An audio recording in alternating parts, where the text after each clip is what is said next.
সময় মনের কথা বলে, এই সময় সময়ের পথে চলে, এই সময় সমাজের কথা বলে, এই সময় সময়ের পথে চলে, সবার কথা বলে, এই সময়, এই সময়।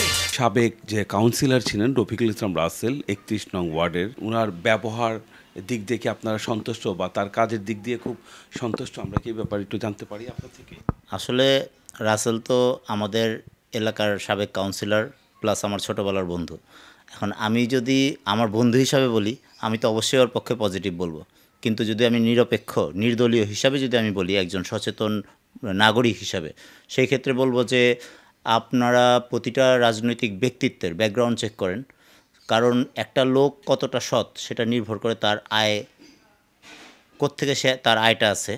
তার যদি বৈধ আয় সে যদি রাজনীতি করে তাহলে সে সৎ।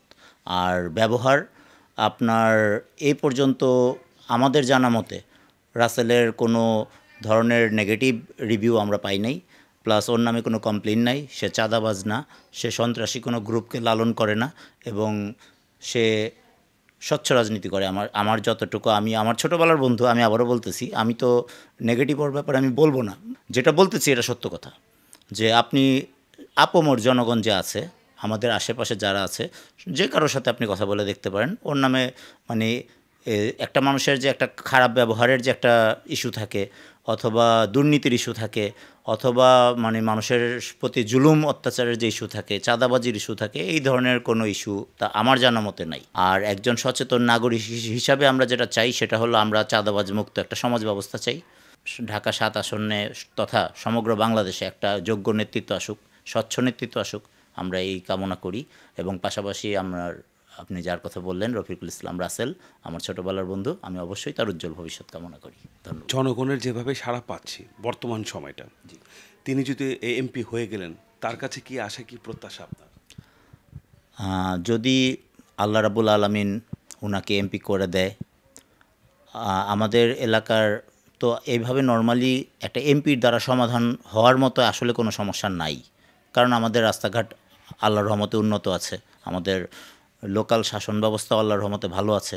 আমাদের এখানে তেমন কোনো অন্যান্য ঢাকা শহরে অন্যান্য অঞ্চলে যেমন দলাদলি, মারামারি, কাটাকাটি, চাঁদাবাজি, রাহাজানি, আমাদের এখানে আল্লাহর রহমতে আমাদের ঢাকা 7-এর অবস্থা কিন্তু অনেক ভালো। এটা একটা ব্যবসায়ী এলাকা, তো ব্যবসায়ীরা যাতে চাঁদাবাজ মুক্ত থাকতে পারে, আমি এইটাই চাইবো। যে উনি কেন, যেই এমপি হোক, একজন এমপির কাছে একজন সাধারণ মানুষ হিসাবে, নাগরিক হিসাবে আমরা চাইব যে যাতে এক মানুষ স্বস্তিতে থাকতে পারে।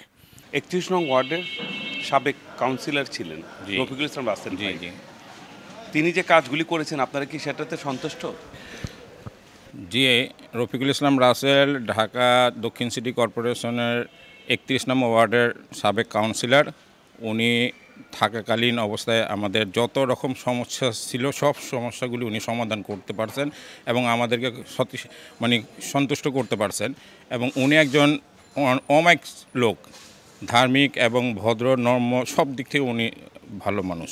আমি নিজেও চাই যে উনি যাতে ঢাকা 7 আসনের এমপি হতে পারে, কারণ ওনার মতন নম্র, ভদ্র এবং ভালো মানুষ আমাদের দরকার। আমরা অনেক এমপি এই 7 আসনে দেখছি, পাইছি, কিন্তু আমাদের কোনো কাজে আসে নাই। তারা নিজেদের আখের গোছানোর কাজ করছে। আর আমার বিশ্বাস ইনি কাউন্সিলর থাকা অবস্থায় আমাদের মনের মতো কাজ করতে পারছে, আমাদের সুবিধার মতো কাজ করছে। আর উনি ঢাকা 7 আসনের এমপি হতে পারলে আমরা মনে করব যে আমরা নিজেরাই এমপি হয়ে গেছি, কারণ ওনার দ্বারা ওনাকে দিয়ে আমরা অনেক কিছু করতে পারবো, অনেক কিছু নিতে পারবো আমার এই 7 আসনের জন্য। অনেকে তো অনেক ধরনের প্রতিশ্রুতি দেয়, মঞ্চ কাঁপিয়ে তুলে বিভিন্ন বক্তব্য দেয়, কিন্তু কথার সাথে বক্তব্য এবং মঞ্চ কাঁপিয়ে যে দেয় মিল হয় না। তার ধারা কি এরকম হওয়ার সম্ভাবনা আছে বা না? মঞ্চ কাঁপানোটা এটা যে কেউ করতে পারে, কিন্তু উনি একজন পরীক্ষিত একটা ব্যক্তি। উনি কাউন্সিলর থাকা অবস্থা কি কাজ করছে এটা আমরা উপলব্ধি করতেছি। আরও কাউন্সিলর ছিল বিগত সময়, লাস্ট যে সময় ছিল ওনার ব্যাপারেও আমরা ভালো মন্দ জানি, কিন্তু উনি যে থাকা অবস্থায় আওয়ামী লীগ সরকারের আমলে উনি কাউন্সিলর ছিল, এই বিরোধী পার্টি হিসাবে উনি যে কাউন্সিলর হয়ে যে কাজগুলি আমাদেরকে করে দিছে, এটাতে আমরা মনে করি যে উনি 7 আসনের এমপি হলে আমরা আরও বেশি আশা করব। আর মঞ্চ কাঁপানোর লোক তো থাকবে, যেহেতু এটা আপনার রাজনীতি ব্যাপার, সবাই তো চায় আমি এমপি হই, কিন্তু আমরা তো তার দিয়েও একটা কাজ পাইছি এবং আমরা আশা করি উনি যদি এমপি হয় আমরা আরও বেশি ভালো ভালো কাজ ওনার দ্বারা আমরা নিতে পারবো। এটা আমার বিশ্বাস, আমরা এই ওয়ার্ডের সকল জনগণের বিশ্বাস যে ওনার মতো ভদ্র মানুষ এবং নম্র মানুষই আমরা এমপি হিসাবে ঢাকা 7 আসনে দেখতে চাই ভাই।